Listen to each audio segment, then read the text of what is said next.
Have you ever just stopped and wondered what's really down there in the deepest, darkest parts of our oceans? Well, today, we're actually going to find out. We're taking a virtual voyage, so no scuba gear needed. Just, hop aboard our submersible and let's journey together to the very bottom of the sea. So, what would it really be like? That's the big question, right? And we're about to answer it. Our trip is going to take us all the way from the sunlit surface, which is just teeming with life, down to the crushing, absolute darkness of the Challenger Deep. All right, let the descent begin. Okay, so our journey kicks off just below the waves, here in the sunlit zone. This is the part of the ocean we all know and love, right? It's a vibrant, bustling place where sunlight fuels this incredible explosion of life. I mean, just look around. It's absolutely humming with activity. And just like that, we're at 130 feet. This is where we wave goodbye to the last of the recreational scuba divers. Why? Well, the water pressure is already getting way too intense. From this point on, it's a world you can only get to with some seriously specialized equipment, like this sub. But there is still so much to see. We are deep in the territory of apex predators like the orca. I mean, these guys have absolutely no natural enemies. We might also spot a whale shark, which is the largest fish in the world, and they can live for over 130 years. And you gotta keep an eye out for the giant Pacific octopus. They can hang out anywhere from here all the way down to 6,600 feet. So, as we keep sinking deeper, the whole world outside is starting to change. We're now entering what's called the mesopelagic zone, or, as most people call it, the twilight zone. And it's a perfect name for it. This is where the sunlight really starts to fade. It's losing its battle against the incredible depth of the water. We're at almost 500 feet now, and the change is just dramatic. Nearly all of the sunlight has been scattered and swallowed up by the water above us. We're down to just 1% of what you'd see at the surface. From here on in, our world is only going to get darker.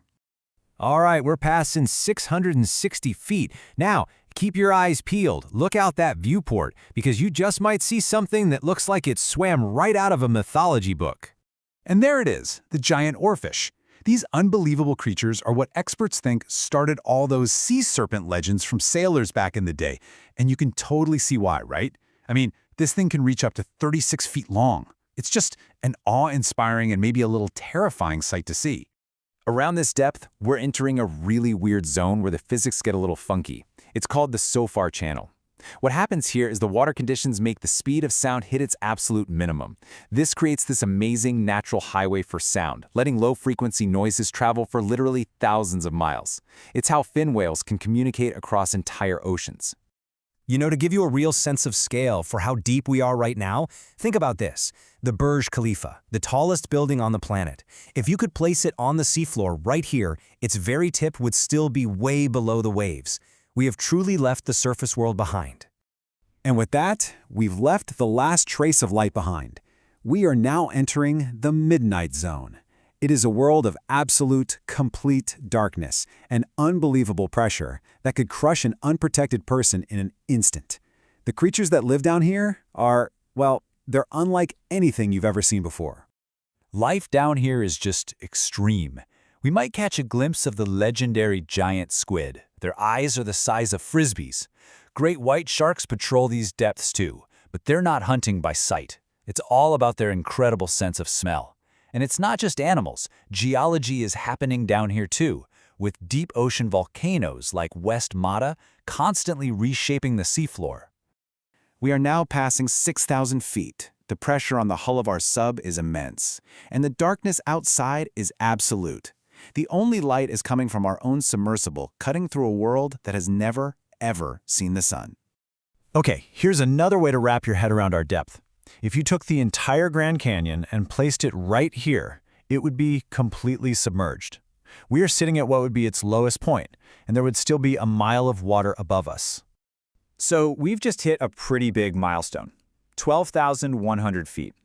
This is the average depth of the world's oceans. We've basically passed the normal seafloor, so everything from here on out, we're descending into the true abyss. So what kind of monsters are we talking about down here below the midnight zone? Well, the pressure is basically like having an elephant stand on your thumbnail, and the things that live here have evolved some truly nightmarish ways to survive. At 15,000 feet, we meet the stuff of nightmares. You've got the famous anglerfish, luring its prey into the total darkness with that creepy, glowing lure. And then there's the black swallower. It's an eel-like fish with a stomach so stretchy it can swallow prey twice its own size whole. All right, buckle up. We are now starting our final descent into the Mariana Trench. This is the least explored, most mysterious place on our entire planet. We are heading for the very bottom. As we pass 18,900 feet, if you look down, somewhere below us in that darkness is the SS Rio Grande, the deepest shipwreck ever found. It sank way back in 1941, and nobody found it for another 55 years. It's just a testament to the unbelievable scale of these depths. You might be expecting some kind of monster, but down here at 26,000 feet, we find the Mariana snailfish. It's surprisingly kind of cute, right? Its body is translucent and built to withstand pressure that would literally pulverize bone. This is the last vertebrate, the last fish we will see on our journey down. And that's it. The engines are powering down. Outside our viewport, there's nothing. Just a calm, crushing stillness. We've made it. We are resting on the floor of the Challenger Deep. The final depth reading is 35,853 feet. That is nearly 7 miles, straight down. We are at the lowest point on the surface of planet Earth.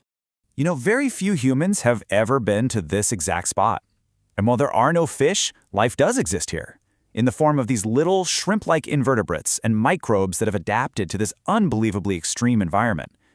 This is one of science's final frontiers, and its secrets are still just waiting to be discovered. Our journey from the sunlit surface all the way to the crushing dark of the abyss, it really just shows how much of our own planet is still a total mystery. And it leaves us with one final thought. Faced with the immense risks and the unimaginable wonders of the unknown, would you dare to explore it?